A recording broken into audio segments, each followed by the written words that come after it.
안녕하십니까. 박훈탁TV 2019년 9월 23일 이슈 진단 58회 방송입니다. 오늘도 KBS, MBC, SBS와 종편 방송이 보도하지 않는 중요하고 새로운 소식 전달해 드리도록 하겠습니다. 올해 창립 70주년을 맞는 중국 공산당과 올해 창립 71주년을 맞는다고 하는 조선노동당이 조만간 수년 안에 붕괴할 것으로 보입니다. 그것은 무엇보다도 일당 독재의 최장 내구 연한이 74년이기 때문입니다. 소련 공산당이 74년 만에 붕괴했고 멕시코의 제도혁명당은 71년 만에 독재 정권을 내주었습니다. 중국의 국민당은 본토와 대만에서 73년간 통치했습니다. 트럼프가 대중국 관세를 100%로 인상할 전망인데 이것은 틀림없이 중국 공산당의 붕괴를 노린 것입니다. 트럼프 행정부가 2020년까지 유능한 병력을 50만 명을 지원할 계획을 세웠고 여기에 성공하고 있습니다. 미국의 중국 공산당 붕괴에 대한 결의가 대단해 보입니다. 학생 빚 탕감 조건으로 유능한 대졸 병력을 확보하고 있습니다. 중국 공산당이 붕괴하면 조선노동당의 붕괴는 자동적으로 따라올 것입니다. 방송 시작하겠습니다. 구독 버튼, 알람벨 버튼, 좋아요 버튼 부탁드리겠습니다. 일당 독재의 내구 연한은 74년입니다. 소련 공산당이 창립 74주년에 붕괴했고 장개석 총통의 중국 국민당이 중국 본토와 대만을 73년 통치했고 멕시코의 제도혁명당은 71년 만에 독재 정권을 내줬습니다. 일당 독재가 70년을 넘기면 존재를 위한 동력이 완전히 소진된 것 같습니다. 중국 공산당은 올해로 10월에 창립 70주년을 맞이하고 조선노동당은 올해가 창립 71주년이랍니다. 중국 공산당과 조선노동당이 일당 독재의 최장 내구 연한 74년에 접근하고 있고 이들은 이미 존재를 위한 동력이 완전히 소진되었습니다. 이들은 이미 좀비 정당으로 전락한 지 오래되었습니다. 트럼프가 중국의 좀비 공산당에 마지막 타격을 가할 전망입니다. 트럼프가 대중국 관세를 100%로 올릴 가능성이 있습니다.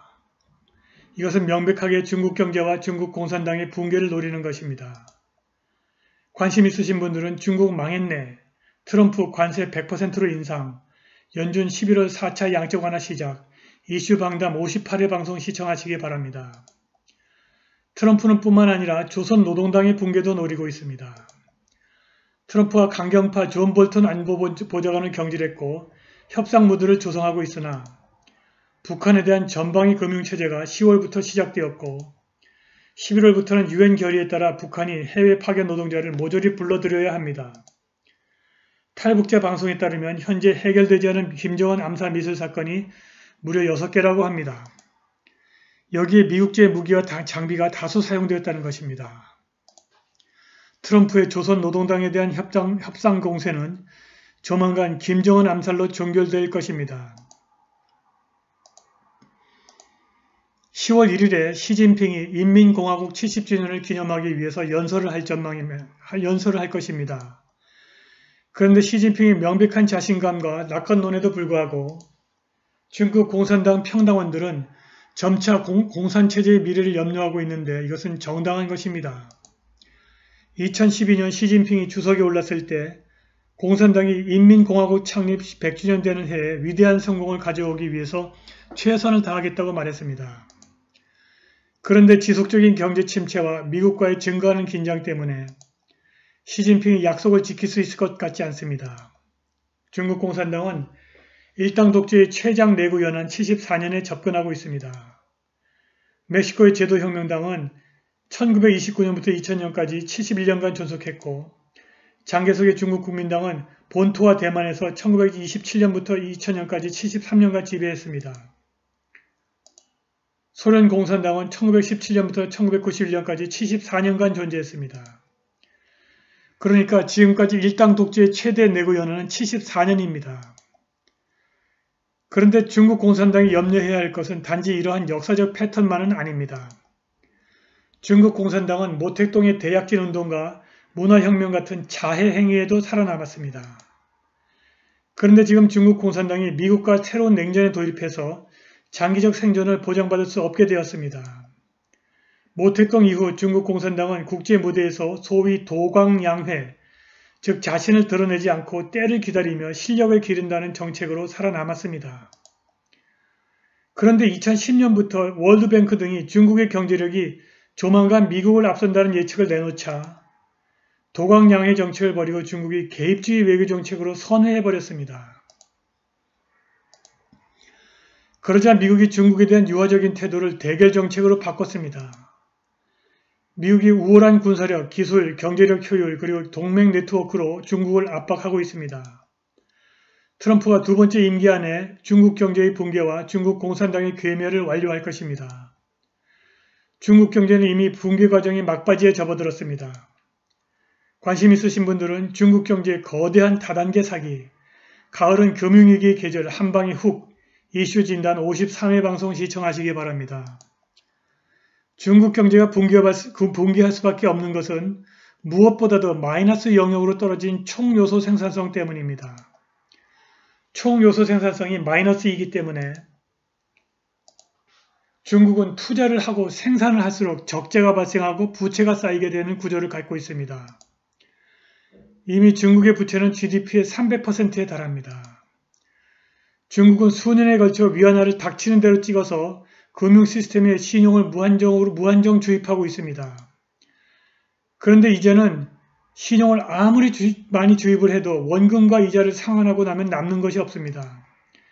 부채의 한계 효율, 마지널 이피션시가 제로 또는 마이너스로 떨어진 것입니다. 그래서 마침내 북경 정부가 국내 주식시장과 국채시장에 대한 외국인 접근의 규제를 철폐했고 외국인 직접 투자를 촉구하고 있습니다. 그럼에도 불구하고 2019년 말 경상수지 적자는 불가피해 보입니다. 관심 있으신 분들은 중국 자본 부족 사태, 외국인 투자 대폭 개방, 2019년 말 IMF 사태 올 듯 이슈 진단 55회 방송 시청하시기 바랍니다. 중국의 기적을 창출한 동력은 엄청난 규모의 젊은 노동력, 급속한 도시화, 대규모 인프라 투자, 시장 자유화, 그리고 세계화입니다. 그런데 노동력은 급속한 노령화를 겪고 있고 전국에 유령 도시가 깔려 있고 인프라 투자는 대규모 적자를 내고 있고 시장 자유화는 되지 않았고 세계화는 사라지고 있습니다. 트럼프가 요구하고 있는 비효율적인 국영기업의 민영화와 신중상주의 무역의 종말이 중국의 성장을 지속할 수 있습니다. 그런데 시진핑은 이러한 개혁을 단호하게 거부하고 있습니다. 효율 없는 국영기업이 공산당 일당 독재 체제를 떠받치고 있는 기초이고 이것이 민영화는 곧 공산당 일당 독재의 붕괴를 의미하기 때문입니다. 중국 공산당이 국영기업의 민영화와 진정한 의미의 자유무역을 받아들일 확률은 제로입니다. 중국의 국내 정치 상황도 녹록치 않습니다. 시진핑이 실용주의, 이념의 유연성, 그리고 집단 지도체제를 없애버렸습니다. 신모택동주의로 요약할 수 있는 엄격한 이념적 경직성, 강경한 조직성, 그리고 공포에 기반을 둔 강력 통치 때문에 재앙적인 정책 실수가 나올 수 있습니다. 이로 인한 권력투쟁으로 중국 공산당이 내부적으로 붕괴할 수 있습니다. 권력 기반이 취약해지면서 시진핑이 반대파를 억압하면서 민족주의에 불을 지피고 있습니다. 다른 나라의 사례로 볼 때 이러한 전략은 중국의 일당 독재를 유지할 수 없습니다. 민족주의가 단기적으로는 중국 공산당에 대한 인민의 지지를 만들 수 있지만 공산당이 생활 수준의 지속적인 개선에 실패하면 민족주의는 흩어지게 마련입니다. 그리고 억압과 폭력에 의존하는 체제는 경제 침체, 인민의 저항, 폭증하는 안전비용, 그리고 국제적 고립이라고 하는 값비싼 대가를 치르게 됩니다. 이미 홍콩에서는 인민의 저항이 극에 달하고 있습니다.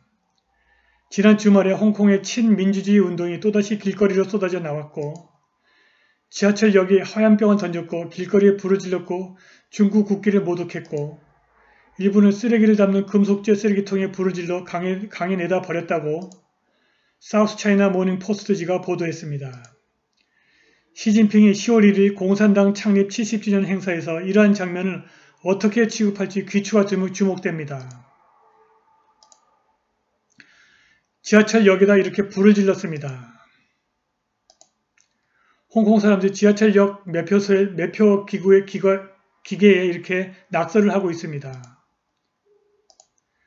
중국이 오송 홍기에 불을 지르고 훼손하고 쓰레기통에 내다 버리고 있습니다. 미국은 2020년까지 유능한 전투병력을 50만 명 확보를 진행 중에 있습니다. 관심 있으신 분들은 이슈 방담 29회 방송 시청하시기 바랍니다. 그런데 최근까지 미 육군이 양질의 우수한 병력 자원을 확보하는 데 실패했습니다. 다행히 그런데 마침내 미 육군이 이란과 중국을 상대로 한 전쟁을 앞두고 유능한 2000년대에 출생한 대졸 병력을 확보하는 묘수를 찾았다고 합니다. 지금 국가 위기 중 하나는 평균 31,000달러의 학생 부채라고 미 육군 충원사령관 아미 리크루팅 커맨드 프랭크 무트 소장이 지난주에 바이스 뉴스에게 말했습니다. 육군이 작년에 충원하지 못한 6,500명을 학생 부채를 탕감하는 조건으로 충원한 것입니다. 미 육군에서 4년간 복무하면 대학에서 진빚 100%를 탕감해 주기로 했다는 것입니다. 미국이 100% 관세로 중국 경제를 붕괴시키고 새로운 고급 병력을 충원해서 홍콩 사태에 군사적으로 개입할 것으로 보입니다. 이것의 궁극적인 목적은 중국 공산당 붕괴에 있습니다. 중국 공산당이 붕괴하면 조선 노동당의 붕괴는 자동적으로 따라올 것입니다. 오늘 방송은 여기까지입니다. 감사합니다.